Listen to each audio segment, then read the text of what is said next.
We are back with JC and Obi, and now that we've eviscerated the mayor, why don't we tackle the gubernatorial race, where we have two moms running on the Democratic ticket, and we have two men running on the Republican ticket, and Bruce Blakeman had a little bit of a difficult time finding a sheriff to run with. So how does it all shake up? Look, I think that Governor Hochul was playing chess. She also had some tough time getting a lieutenant governor, but at the very end of the day, she was able to get the former speaker of the city council, who spent a large part of her career herding wild cats in the city council. She's very experienced, and when you wanted a lieutenant governor, someone who can be governor on day one, I don't think there's many people in New York that would argue with you that the Speaker Adams is not ready on day one to be lieutenant governor, so to be governor of New York. And quite frankly, in the last couple of terms, we've seen lieutenant governors have to step up and be governors themselves. So kudos to Governor Hochul on this. But people are voting the top of the ticket. Now, Bruce Blakeman could be sworn in on January 1st, or it could be the worst campaign ever when we get to November, and it's going to be anything in between. Does he have a chance?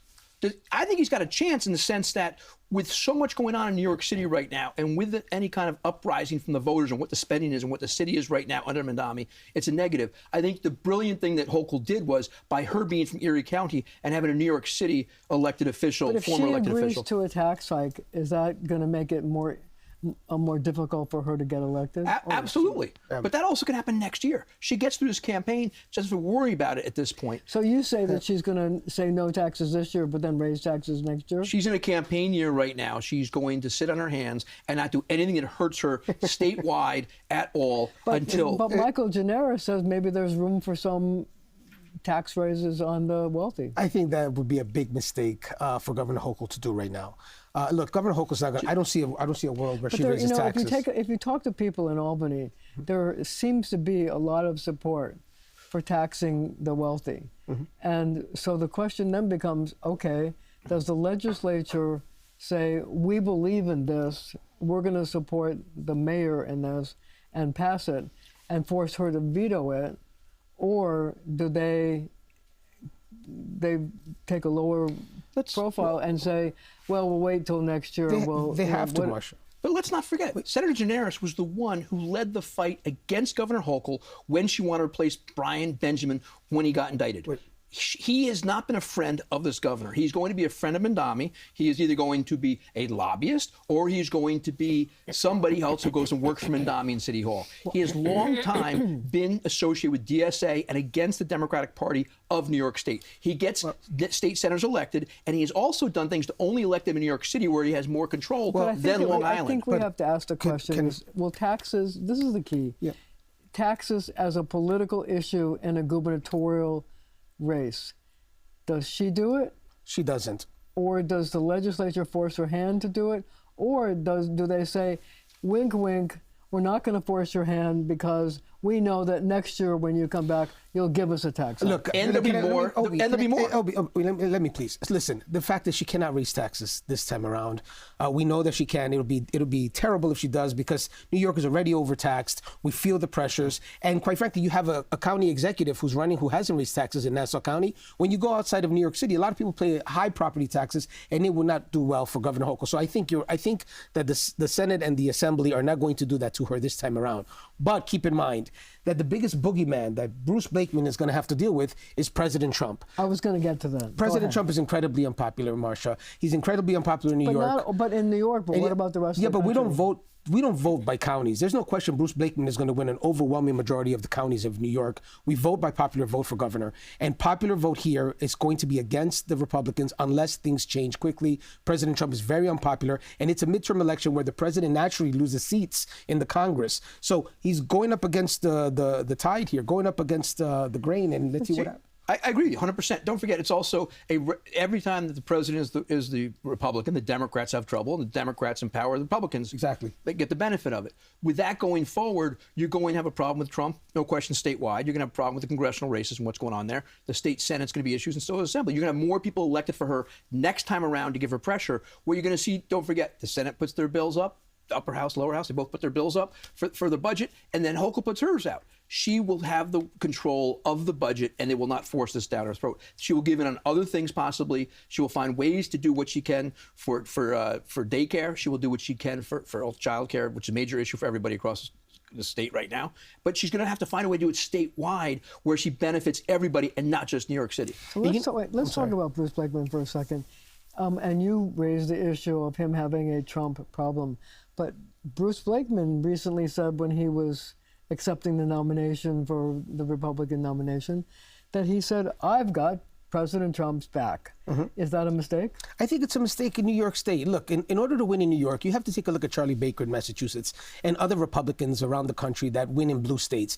They tend to be pro-choice like Bruce Blakeman, which is a good thing for them. But they don't support MAGA. They don't support MAGA. They stand away from MAGA. The governor from Vermont, but he embraces it. That's a problem, Marsha. But here's the thing. The question is really where philosophically voters are. Are they really in the DSA socialist camp, or are they more conservative?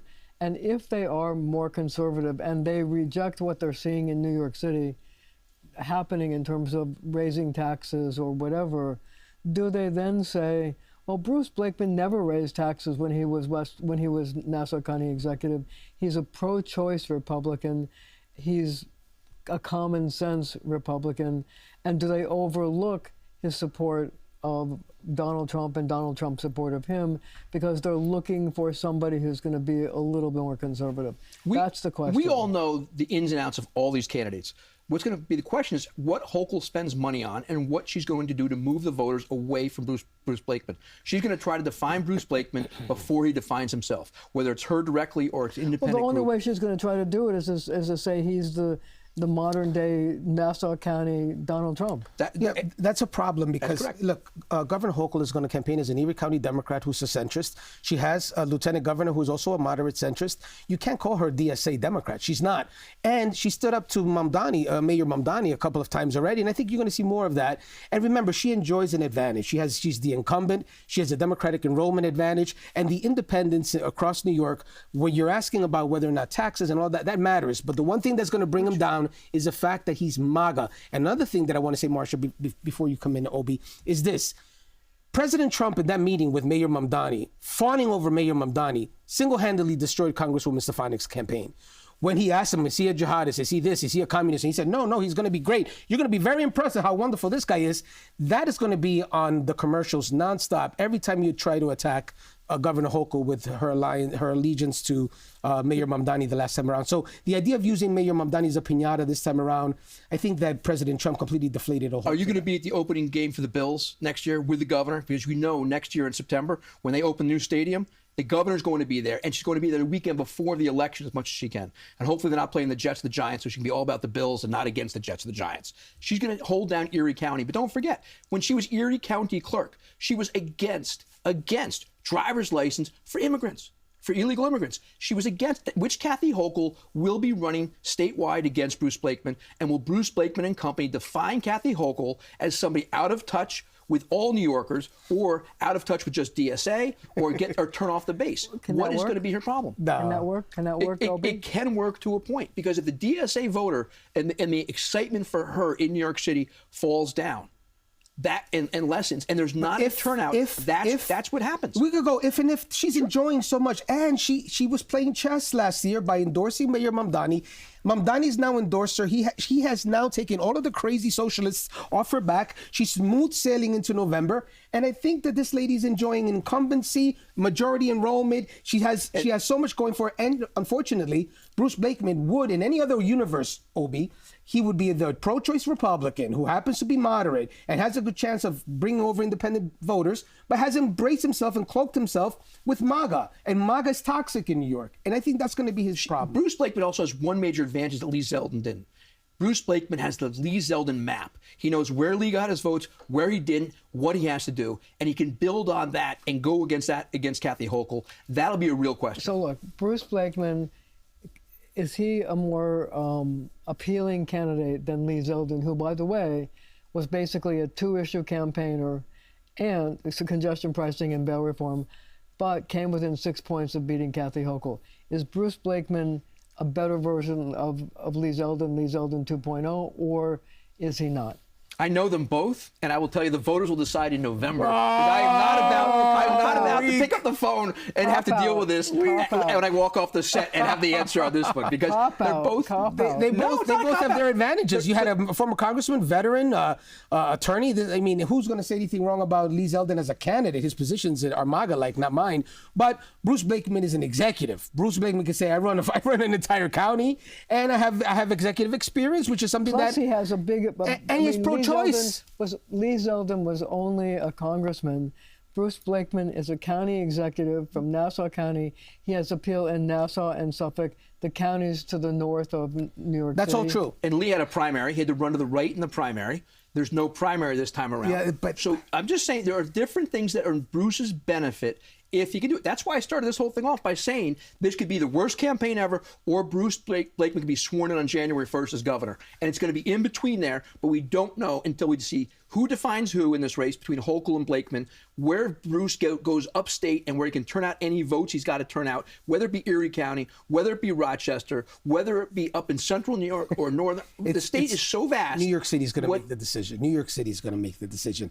If Bruce Blakeman would need about 40% of New York City in order to pull this off. Why do I know that? Because Lee Zeldin got over 30 plus. 40%? It's going to be very difficult for him to get 40%, especially in the midterm election where the president is so unpopular. What we're seeing with ICE, what we're seeing with the Epstein files, it seems like every time President Trump says anything, it's just so negative and odious. It's going to push independent voters more and more into the Democratic camp. If this were any other president, if this were any other time, Bruce Blakeman would be in a good position because he's a pro-choice Republican who has a lot of... I want to interrupt you and make one point. The President of the United States knows that it's very important, the November midterm elections. And there's every possibility that he could, shall I say, reform his behavior so that he can do the best he can to help elect Republicans and to help Republicans in New York as well. I mean, Mike Lawler, Nicole Maliotakis, depending on what districts he has. And so is it possible that he, looking with an eye towards November, tries to make himself more popular with voters across the country and in New York? It would take a miracle from what we're seeing right now. It's just day after day negativity coming out of the White House, and the fact that he embraced Mamdani makes it so that the only shot the Republican had was to say, look what the Democrats have elected in New York City. Someone who is a socialist, who wants to take over the decommodified housing, doesn't believe in private property, wants to legalize prostitution. All these things are out the window now because Mayor Mamdani was fawned over by the president. Did he embrace him, or was it a bear hug? What is going to show for between now and November is where Donald Trump is with this mayor, if they clash, and if this governor is going to lose support from the DSA and the progressives in New York City. Because if they don't show up to vote for her because she doesn't give them what they expect, not what she promises, what they expect from her, she must deliver on, or they may stay home. One thing's for sure, Governor Hochul has to take this seriously because Bruce Blakeman is going to come in hard.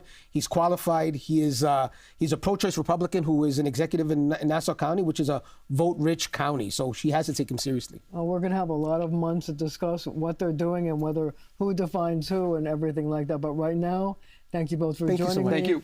And thank you at home for joining me as well.